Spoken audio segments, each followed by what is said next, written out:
evening or welcome to another edition. How cool is this? About how we can empower ourselves. Obviously, we all know about that. Please all subscribe, everyone who's and share this to those who may want to experience this. So we've got the wonderful comeback coach Richard Kaufman. How are you, legend? I am doing amazing. I mean, my throat doesn't sound great. My voice isn't good, but I feel great today. Awesome. Have you had a good day so far? I win. I'm a winner. I always have a good day. Yeah. Then we've got the beautiful Nancy Nance. How are you? I'm good. I just love the camaraderie that we've got here. So we've got Richard, whose shirt says "I'm a winner." Mine says "Faith over fear." So we're definitely on the right track. Absolutely. Then we've got Nick Ronald. How are you? Yes, great. Thanks. Yes, good to be here as always. As always. So, So empowering ourselves because we need to start taking responsibility for our mental health. Now, obviously, I was just talking with Richard before Nance and Nick popped in, and you mentioned about addiction as well. So elaborate on that. I think we should kickstart with that. Well, I mean, addiction. I'm an addict. I'm coming up on 36 years clean next month. But one of my old sponsors, when I was 19 years old, told me, nobody's coming to save you. Recovery or mental health, it's all an inside job. People can help you, but you have to actually put in the work to get better physically, mentally, spiritually, financially. Even the Bible says, faith without works is dead. So if you have to put in the work if you want to get better. Nobody's coming to save you. No, absolutely not. A partner, not family, not even Donald Trump. Sorry, I just had to throw that there. But yeah, I think we've all had a bit of a rough patch, or some more traumatic than others. So yeah, Nancy, obviously you've had a shit time before you got with the brilliant Ralph. Because you've not always empowered yourself, have you? No, I did not. For a very long time, I stayed trapped within my situation because I didn't see a way out. I didn't believe there was a way out. I was too ashamed. Shame was a big factor in me being in a relationship that was not supportive to me. And when we go through our challenges, the addictions in our life, codependency was a huge one for me. Crack and cocaine were small sideliners compared to that. And it was really interesting when I decided that I needed to totally absorb myself into my desire to take responsibility for my own mental health, because I'd wake up in the morning with me and I didn't like me. And going through that blame game of blaming others takes away from our power. When I said to myself, when I didn't say it easily. So when I was first given the affirmation, I take back my power and control belong to me. Boy, I had to write that on a sticky and read it over and over again to even have the slightest agreement with it. Right. Because I gave so much of my power to the world. Words can't. I can't. And if you believe you can, or if you believe you can't, you're right. Absolutely. Yes. Absolutely. And now the attitude is when they say, I can't, is it you can't or you freaking won't? And It that's can be the built attitude. into your, In line. it can be built into your belief system. If it's built into your belief system, then you need someone to help you transform your belief system. Absolutely, yeah, yeah, and that's why I'm getting the help. I actually been longing to need, because I can admit straight up, I'm scared to fall asleep at night. Even today, I'm scared to fall asleep because I don't know what I'm going to wake up to the next morning. Because growing up, every time I fell asleep and I woke up next morning, I had my brother stood over me, and within seconds, he was beating the crap out of me. So I'm scared to fall asleep these days because that could happen. Who knows? And then having a partner with BPD, because you just never know what personality they're going to wake up with. Autistic kids, you just never know how they're going to wake up. It's just one thing after another. Well, can I add something that I teach all of my clients? And it's something that I do every night.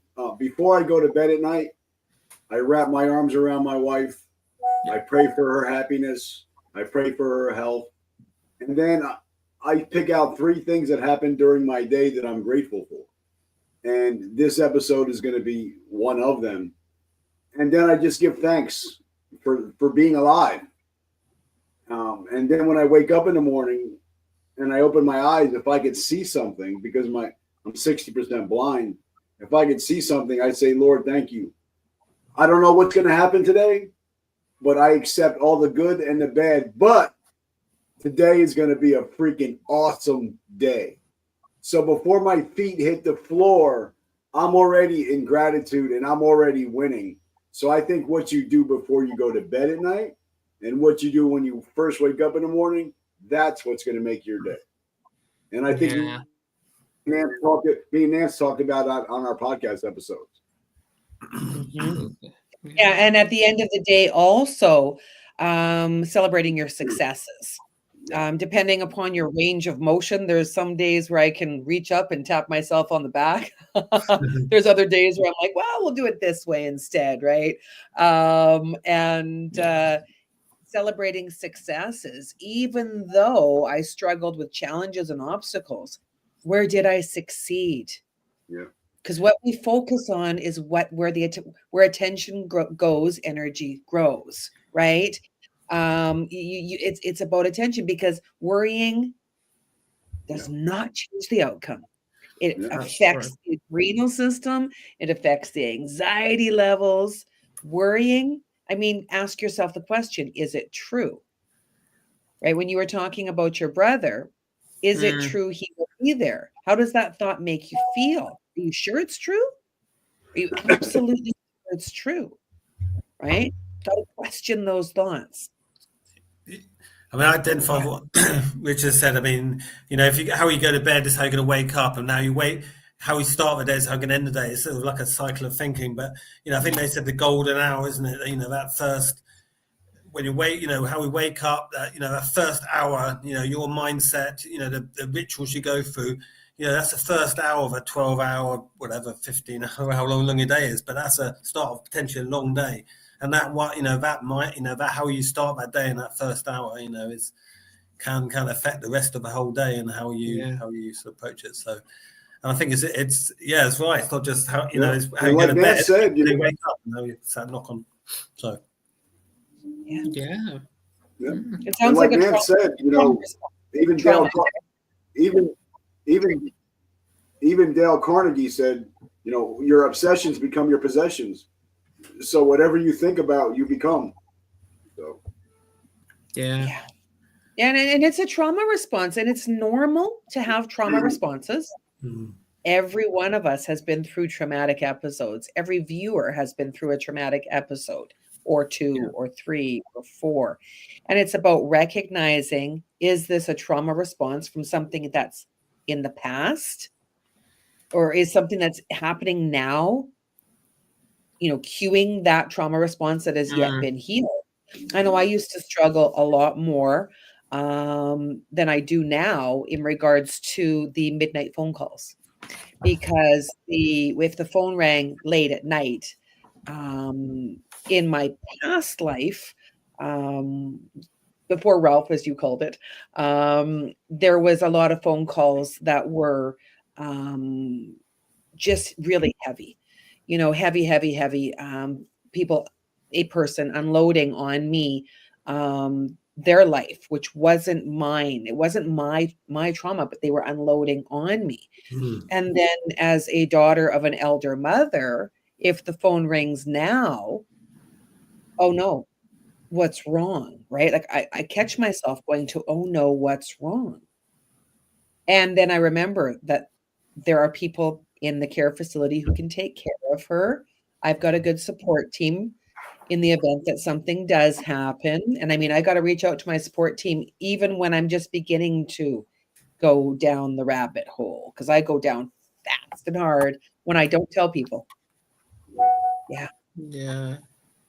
Yeah, it can have a massive impact. Massive. Depends what rabbit hole we go down. I think we've all been down that hole. And then there's the word warren. Do you know what a warren is in regards to rabbits? So when there are many holes, so you go down one and there's actually another. Yeah. And it is like a Vietnamese rabbit camp. And it's attacks at all different levels. That's often what happens, because our thought goes to one fear and it attaches to another, and another and another, and we lose ourselves. We lose our ability to be in the empowerment. Right. Okay. We learn something new every day. Can I just, I was thinking as you were talking, Nance, talking about trauma, and just the people that are here. How many people have experienced trauma out of the four of us? Raise your hand. How many have caused trauma from out of the four of us? Mm-hmm. You know how there's so many people in this world. They worry about the trauma that they've suffered, but they forget about the trauma that they've caused. Mm-hmm. And I think sometimes we have to realize hurt people. So, and we have to learn to give grace. And I think that's something a lot of us don't give, is grace for other people. We just looking at our picture. We're not actually looking at the 30,000 foot square picture of our real life. You know what I mean? Mm-hmm. Oh, we're so quick to judge. Yeah. As a common factor in the collective consciousness of mankind, we are so quick to judge. And everybody is going through something. Everybody's carrying a burden or two or three or four. This upcoming season of Christmas is so hard. I mean, for anybody who's lost a loved one. And when you add that up and it becomes cumulative, man, this is the first year that some people are going to be setting a plate for someone who's not there, perhaps. Yeah, and that's the thing for this Christmas. I know Christmas can be a real trigger for many people, and I know I'm going to find it hard, especially because, obviously, not just because I haven't got my daughter with me, but I have to celebrate that it's Wyatt's very first proper Christmas, because last year he was only a couple of months old. He ain't going to understand what the hell was going on, but this year he is. But also, this is the first year I'm actually not going to drink. And I drink heavy around Christmas. So it's going to be a really, really fucking tough time. Well, that's when the candles come in, though. Light more candles. God grant me the serenity to accept the things I cannot change. Yes. Change things I can, and know the difference. Well, I said to Kerry, if it means it, I will head on to a meeting, even if it's Christmas Day. I will do a meeting. I think that's where we can look at, isn't it? Oh, for sure. There's lots of people. There's lots of people at meetings on Christmas Day, Christmas Eve, Boxing Day. You name it. Yeah. It's more than ever. Probably most people know the most in the sport. Yeah. Well, I'm actually putting out a video probably today. I just recorded it while I was waiting to come on the show. Okay. And talked about how, at least in the States, I don't know about England or the UK, but from Thanksgiving to New Year's, in recovery circles, it's known as hurricane season. because that's where most people go out. A lot of people go out. A lot of people OD. A lot of people don't come back because of the holiday season. So, and I think that's something that we really need to talk about eventually is how to deal with other people and how to, unfortunately, and Nance knows about it, when you're in recovery, early recovery especially, you need to stay away from people, places, and things. And when the holidays come by, sometimes it's a lot harder because if you're in early recovery, say if you got 3 months, your cousin Frank is all loaded at the kitchen table, be like, have a drink, just one. Nothing, you can't hurt. Just one. Don't be such a baby. Don't be such a, I mean, the names. Yep. I mean, isn't the Christmas the season of temptation? I mean, that's what it really is. Too much overindulgence and temptation to drink, food, ways of coping. I mean, that's the ultimate. Yep. Oh, and people celebrate with drugs in ways that are insane. The celebration with drugs is insane. I tell people all the time, because I'm from Canada and there's a lot of snow. I'm like, don't you be going out there at Christmas time and blowing a bunch of white snow up your nose, right? Like, stay away from the cocaine. Stay away from the fentanyl. Well, not the cocaine, which is the fentanyl. I mean, the drug poisoning, the number of deaths that are coming from drug poisoning right now is astronomical. You're not doing yourself a favor by gifting yourself a line of cocaine. Ever. Yeah. Can never be too careful, can you? Never. Cocaine's never a good idea. Never, ever, ever, ever. It's not just cocaine or any other substances. It's alcohol as well, because alcohol is the biggest substances of this. Yeah. Is it a treat? That's the way. Somebody can. It's season. You say you treat yourself. It's your one time. It's okay to do it, but actually, it's no different than any other time of year, is it? In that way. Absolutely. When you're in recovery, when you're in recovery, the excuses will always be available. Yeah, exactly. Yeah. So, how can we empower people if they're struggling, like teenagers, for example, coming up to being adults? They ain't got a clue about mental health or anything like that. They're depressed, they're anxious, they can't be asked. How do we empower them, even though they're being very reluctant to actually seeking that help or being in denial? Well, and I was talking about this last night at dinner with somebody. People will rather see a sermon than listen to a sermon. So, like, I have somebody that's in my family. They just got sober, and the only reason why they got sober is because they seen me, how I live my life, how I treat my family, treat my kids. So I think sometimes it's not what you say; it's how you live your life. And if you have a shining light, like you guys, you're going to gravitate. People are going to gravitate to you that need the help. So I think sometimes instead of saying, "Well, what should I say?" sometimes it's, "Well, what should I do?" Like, if I know my kids are struggling, I'm just going to be like, "Hey guys, let's go out to the movies. Let's go out. Let's go out for dinner. Let's go hang out. Let's chill." And maybe, and I know what I'm going to do during that time. I might just be like, "Bro, everything okay? How you doing? How are you really doing?" And if you do it that way, where people know that you care and you're not being that hard ass father or mother, if you do it with intention, I think we can help a lot of people. What are your thoughts, Nance? Oh, in the winter we can build a snowman. There's so many things that you can do. You can go outside with that teenager. Invite that teenager to do things with you. The welcoming other people into your fun times, showing them that there are ways to celebrate that don't necessarily include substances. Yeah. And it's not about abstinence for everybody. Not everybody needs to abstain from alcohol. It's about understanding why you're using what you're using. And that's in everything in life. Same with that box of chocolates, right?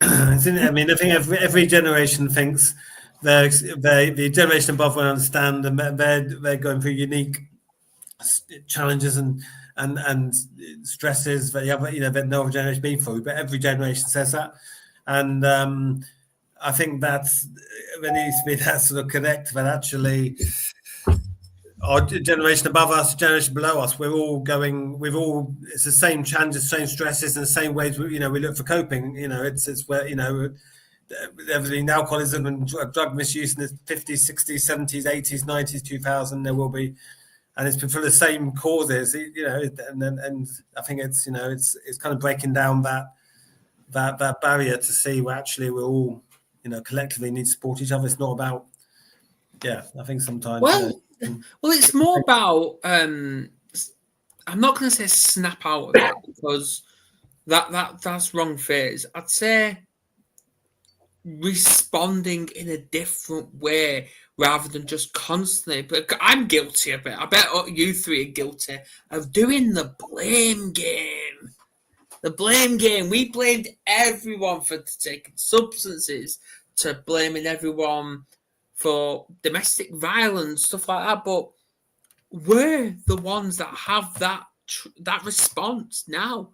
Did we have the control back then when growing up? No, but we do now.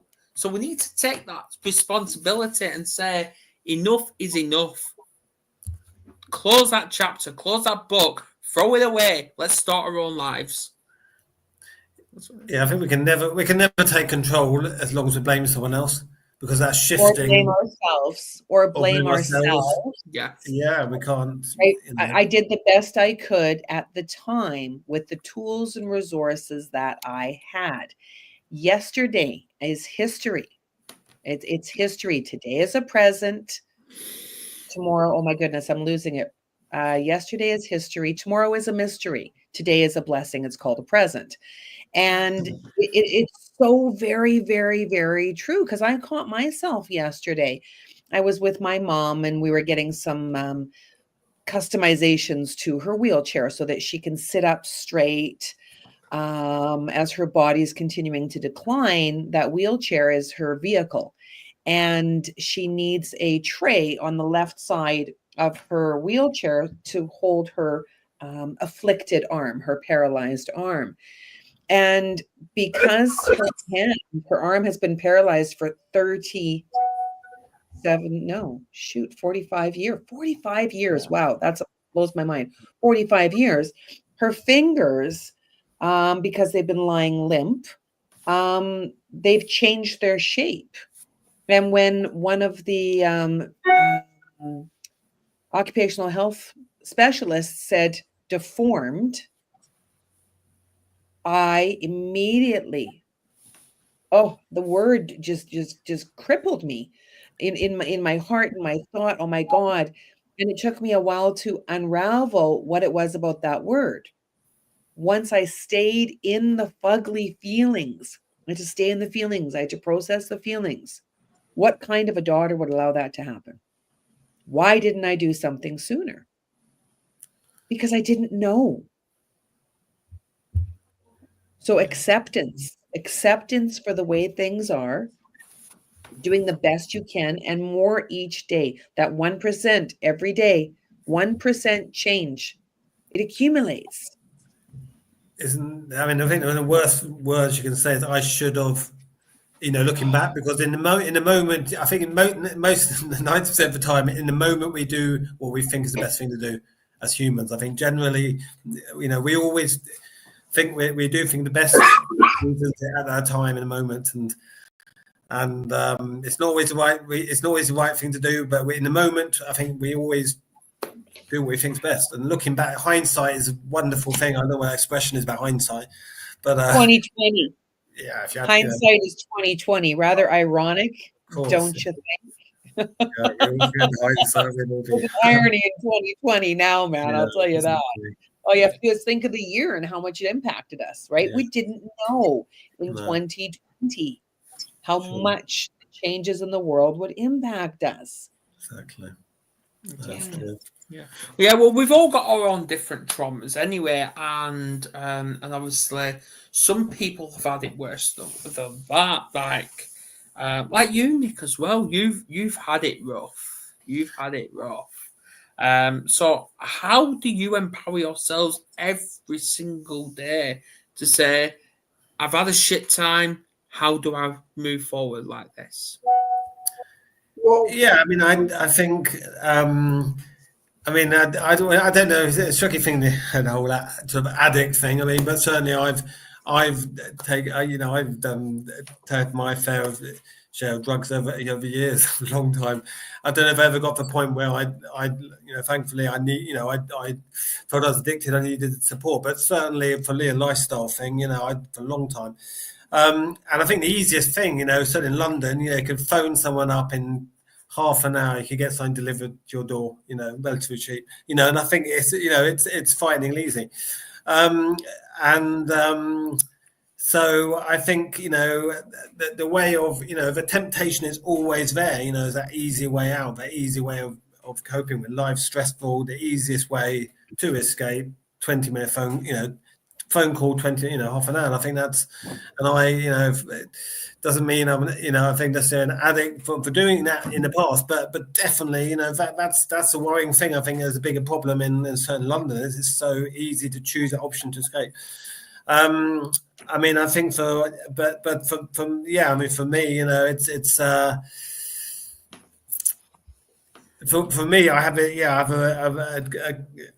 for me, I have a constant thing about, like whether I've certainly had, times of struggles where like I lost a lot, and before of like failing, with a marriage and a lot of other things that have failed and lost, and that feeling of failure is a big voice that I have, myself to sort of, to myself overwhelms me, and and that's where I have the temptation. That's where I struggle, in a dark way. So I think it's trying to sort of counter that, and sort of a bit of having the gratitude Richard mentioned, what I do have, and have a, that sort of moving forward and not looking back, and learning from the experiences of the past. I think it's all a mixture of those things, really, but definitely trying to avoid the too easy temptations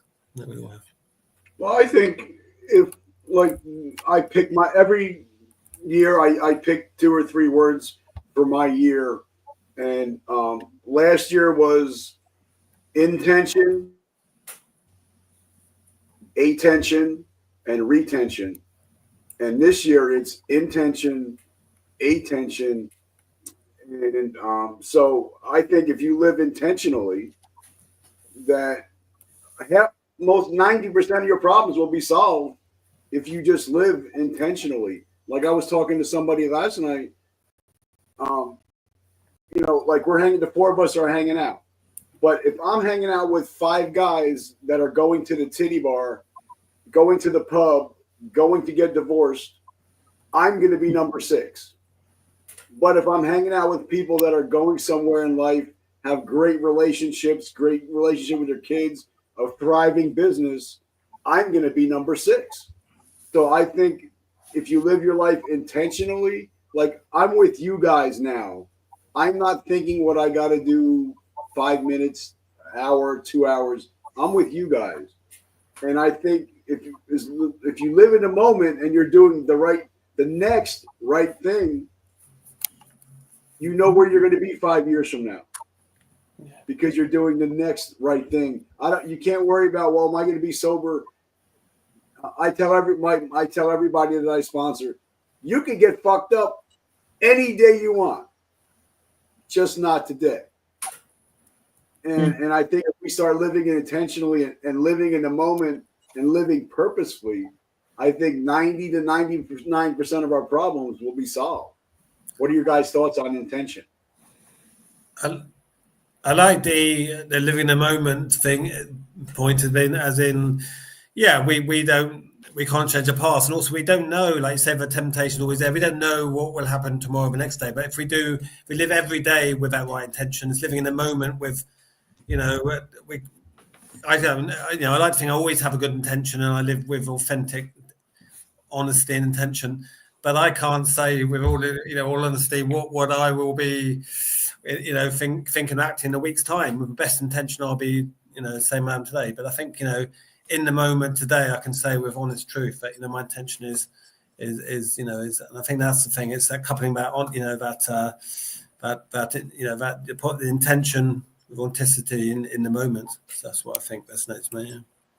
Yeah. Oh, setting intentions, man. That's skyrocketed my life for the last year. I set 3 deliberate intentions every 2 weeks with my accountability partner. We discuss them every 2 weeks at our accountability group meeting.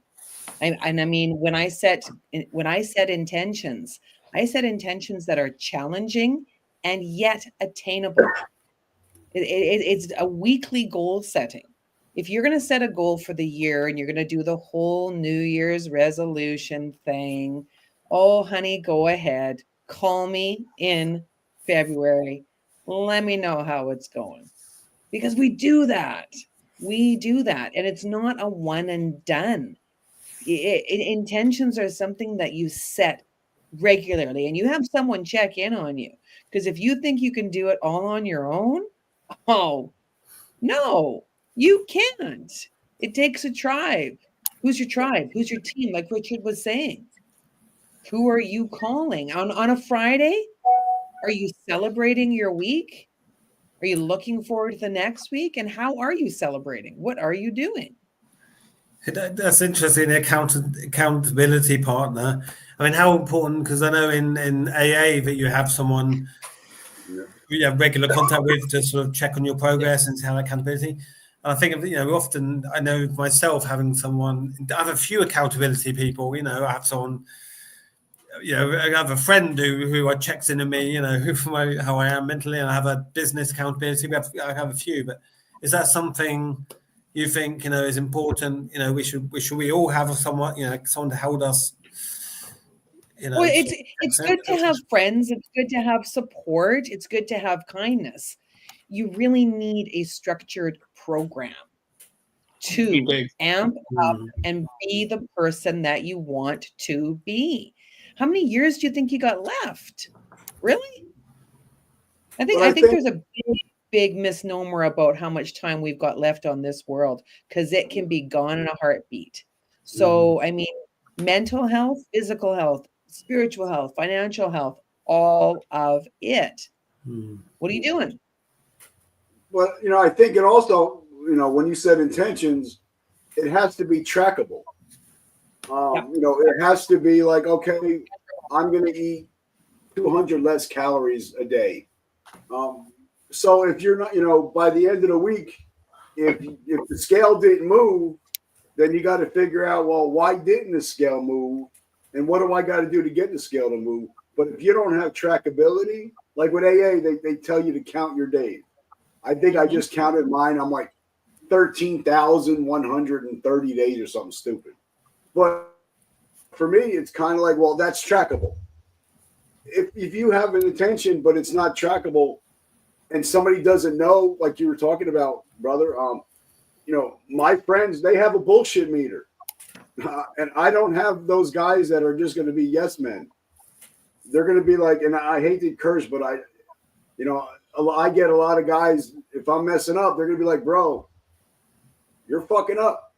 You need to get back on track. And I think a lot of people, especially if you become successful, you know, whatever you do, and the more successful you become, the more yes men you have, the more trouble you're in, because you don't have somebody to say, hey, bro, you're really screwing the pooch here. You need to change. And I think that's something that Nance is talking about, is you need that accountability partner and that mentor that's going to say, listen, like even in AA, right, brother, even in AA, they say, you know, if you want what I have, you've got to do what I do. And I think, you know, that's where mentorship and accountability come into play.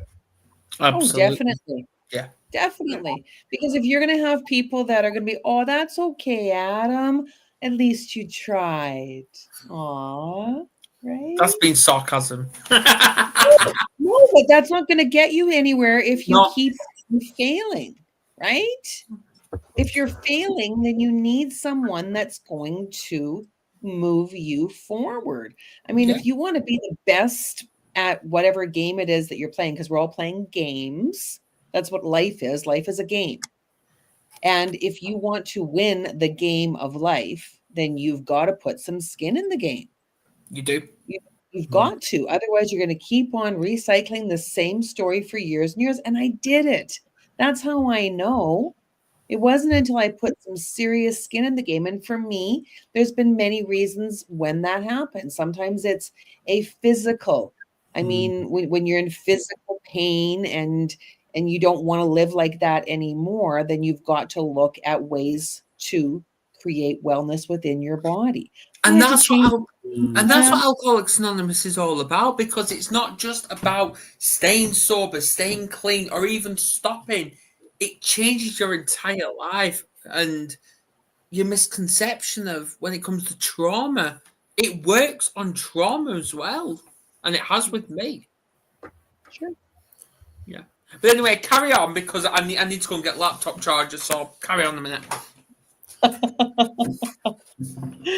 Well, and I mean, the blessing of having a group that you are accountable to, it changes because it's not just one person, it's a group of people. So you've got more support, you've got more benefits. And I mean, I have so many wonderful networks that I'm a part of that I can go to when I am struggling with a problem. And it can be something as simple as cockroaches. I need someone's help with cockroaches. I threw cockroaches out because it's wintertime and I can't have cockroaches. But just to, I don't like to bring possibilities into my life of things that can happen. So I'm like, I'm going to say cockroaches because it's cold and I'm not going to get a cockroach. But we need that. We need to have a solid group of people. And if you're finding that the people in your life aren't going to do you a solid, then you got the wrong people. Like if like Richard said earlier, how are you doing? How are you really doing? And if the person that you're talking to and you're unloading your heart to, like, you know what, man, I'm struggling to pay the bills and have enough food in my fridge. Is that person going to make you a meal? Well, I think a lot of times, unfortunately, and this happened to me a long time ago, and it really impacted me. I've got hundreds of thousands of followers. I've helped thousands of people. And one day my wife looked at me and said, "You're helping everybody else, but you're not helping the people that are looking at you across the kitchen table." And for me, and I was like, wow. And like a couple months ago, and you guys know the story, I almost took myself out, almost committed suicide. But my wife seen me, and she seen what was going on. She got in bed with me and just wrapped her arms around me and let me cry for a couple hours until I got through that. But if I wasn't open and honest with my partner or my wife, then she wouldn't know that I'm struggling. And I think a lot of people, we're looking for everybody else to care about us, but not the person that's sharing our bed and sleeping next to it. So I think sometimes we have to be open and honest and vulnerable and say, "Listen, honey, I'm not having a good day." Because in marriage, guys, marriage is not 50-50. That day when she was holding me, it was 100 to 0. But I had to be humble enough to say, "Honey, I'm going to take myself out. I need help." So what are your guys' thoughts on being vulnerable, especially with the person that shares your bed? Obviously I'm back now. But being vulnerable with the person, it all depends on the type of relationship you're in. Because if you're in a toxic relationship, then you're going to be vulnerable anyway, and they're just going to beat you down continuously but you need to be in that healthy, understanding, supportive relationship where you're supporting each other 100%, nothing less. You need to be acceptable. You need to be accountable as well towards all this and help each other to grow. And if you do that, you can be vulnerable around each other because one has to be healthy. Yeah. I think admitting you're struggling can be one of the hardest things, and to the people you're closest to, it can be harder than admitting it to a stranger. So being vulnerable takes a lot of courage. It's being vulnerable by its nature exposes your vulnerabilities, exposes that we're all human, that you're only and I think sometimes it's the we all wear masks at times, and that's needed. But actually, being vulnerable, we take off our masks and say, well, actually, truthfully, yeah, this is whatever I've been saying or doing, or you think this is actually the true, real me at the moment. So yeah, I think it's really hard being vulnerable. I think it takes a lot of courage and bravery to be it, and I think Isolation is very dangerous as well. Yeah. We need people in our lives, our relationships with our loved ones. If we are blessed to be in a relationship with a partner, feed that relationship. That relationship needs to be fed. It's so very, very important. And fellowship. We need fellowship. Isolation is so dangerous. Look what it did to us. Look what isolation did to us for so many months and then into the year, depending upon what our situations were. That isolation caused a tremendous amount of strain on the human population. When you're struggling, find somebody that you can talk to and then follow through, right? We can't just complain and ask for help. We need to follow through on the suggestions that other people make. Otherwise, you're just staying in victimhood. Well, when I moved to New Jersey and I put its post out, you guys probably seen it. When I moved to New Jersey 15 years ago, I moved here with the clothes on my back, $50, and just knowing my future wife. I had zero friends. I had zero followers. I had none of that. And it wasn't until somebody said, well, the only reason the best way to have a friend is to be a friend. And that kind of opened my eyes, and I'm like, wow, well, that's why I don't have friends, because I'm not a friend to anybody. I'm not, and I wasn't that guy where you can say, hey, let's go out for coffee. What do you need? You're moving? Okay, I'm going to help you move. That's what friends do, and that's how you build relationships. But in order to have a friend, you got to be a friend, or else you're going to be lonely and friendless. Mm-hmm. Yeah. And that's same with being a good neighbor as well. Yeah. Oh, absolutely. I love the fellowship that you can have in your own neighborhood. And we need to move past the fear of what are the neighbors going to think, the competition amongst each other, and really support and love one another. Hey man, that's a gorgeous, I love your Christmas lights. Those are incredible. Thanks so much for brightening up our neighborhood. With that sense of community, isn't it? We associate little villages and things, but and certainly in the bigger cities, we often lose that sense of community. But where near where I live, where London, we're very sort of fast paced, and we don't know often our neighbours and our own who live next door, but we've managed to create a bit of community in our street just by making that effort, and I guess and it's very rare for London to sort of have that. We've sort of created that by actually going door to door and setting things up. But it's a community. You can create community. It does not just happen spontaneously. It's like you're saying. Do you know your neighbours? Do Do you see your friends? It's like Richard said, do you just expect things to happen to you, or do you actually reach out and offer and make things happen in relationships? Well, I just want to say something real quick because Sharon made a great point. There's some great comments here, but I love that comment. That comment right there. It's so true that, and something that I always say. I say, guys, and this is mostly the husbands because I can't talk from the wife's perspective, but I say, are you sure? Appreciate what you have, or you're going to miss what you had. And what you appreciate appreciates. So, guys, that's for you. And let me just tell you something else. I love that your comment, Sharon. That I had a lunch with a pastor, and he said, if you don't date your wife, another man will. So, guys, make sure and this is for guys, take it as you can, appreciate what you have, or you're going to miss what you had. So thank you, Sharon, for that amazing comment. Mm-hmm. Okay.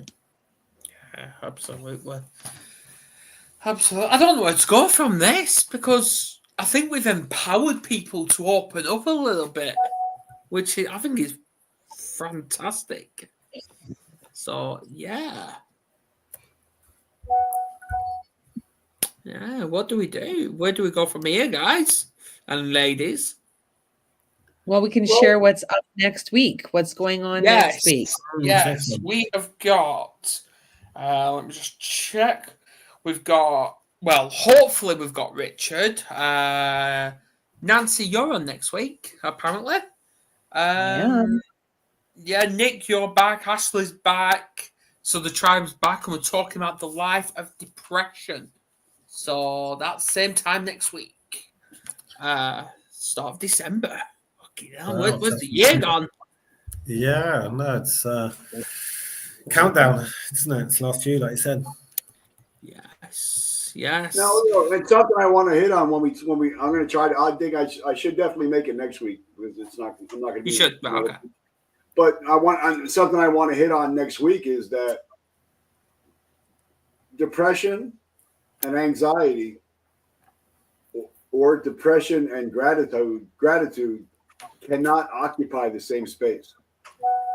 So if you have a living in gratitude, it's really hard to be anxious and depressed when you're in gratitude. So I think I want to talk about that is gratitude versus depression and anxiety. Yeah, let's talk about that as well. Yeah. Yes, I think we'll all be bringing something to the table when it comes to depression because we know it's the biggest killer, and I bet probably we'll bring up addiction again. I don't know. Well, like you say, as it gets close to the Christmas, I think depression can be a bigger time of year for depression for again. So. Absolutely. Well, we have like 12 minutes left, so I would really like to talk about how, and I want from each of us is how are you dealing with the holidays, dealing with family members? How are you guys holding up, and what are you guys doing to protect yourself? My family is quite spread out. So for me, a big part of the holidays is acceptance, accepting that I can't be with all of my family. I have sons that are in different provinces. I can't be with everybody. And yet there are ways that we can celebrate being together when we're apart. We've got many opportunities through social media that we can do that family FaceTime. We can start to create traditions around the extended families that we have, and then being very grateful for the celebrations that we can be a part of. I have got 3 granddaughters. One is here in Edmonton, and then 2 are in BC. So the blessing of being with the one this year at Christmas is fabulous. I am so excited. And I have made a point of traveling to my other grandchildren before Christmas so I can celebrate birthdays.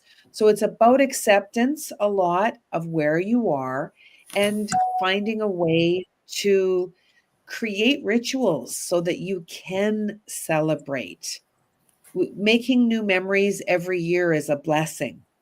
And making new memories helps you move forward away from the sadness of what may be or what once was. For me, that's very important. Mm-hmm. Yeah, I mean, for me, so my family, as in my brothers and sisters, they're all married with kids. For me, I think it can be quite a lonely Christmas because I have to find, who can I feel like who can I spend Christmas with, so not on my own. I haven't got my son this year for Christmas. I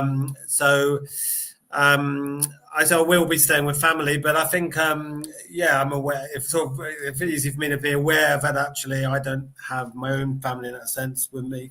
But similar to Nancy, I try and have plan for when I have my son off Christmas. Try and plan things looking ahead, so I'm not looking at what I haven't got, but what I have got and what I will have, and having a real sort of action plan to, on my mind all the time. I know what I've got to look forward to when I will see my son, and celebrate what I have got, and in a way. But so I don't dwell on what I haven't got. I think that's the thing for me. Yeah, absolutely. See, I know Christmas is going to be hard. It's going to be challenging. It is going to bring challenges. Extended family, no. It's just us 5. Should it be 6? Yes. But it's all about that self-gratitude. And I know if I struggle, all I'll be doing is the same routine I do every single year. Disappear for about 10, 15 minutes. Do a quick live, because the kids and Kerry know that I do a live every single year. So I'll be doing that. If I need to do a meeting, I'll do a meeting. But it's about self-gratitude. Get my ass in the kitchen, start cooking for a beautiful, Christmas dinner. So we've already got a bit Christmas dinner already. So yeah, just keep kicking ass and enjoy the best we can. Well, I like what Nick said about finding loving support. Loving support. That's so important. Richard, please. And for me, it's, my wife said something to me a couple of years ago, and it sticks in my mind every day, that there's going to be a last time for everything. Like I was with my uncle last night, and he's going to be 78 years old. He may not be here next year. So I wanted to be in the moment, and it woke me up at one point. It was when my daughter, my 12-year-old daughter, I used to kiss her in bed, put her to bed every night. She's like, "Daddy, I'm a big girl now. I just kiss me and I'll go upstairs," because I didn't realize that there's a last time for everything. So for me, every day, like after we get off here, I'm going to go decorate the Christmas tree with the kids. And that's when I realized there's going to be a last time for that. We're going to be empty nesters one day. So I just try to live in the moment, everything I do, and just realize, like I said, there's a last time for everything. So enjoy the moment, because I think that's why, I like the word to be present, because your kids would prefer your presence more than your presence. So, that's what I'm doing for the holiday. Yeah, it's so very, very true.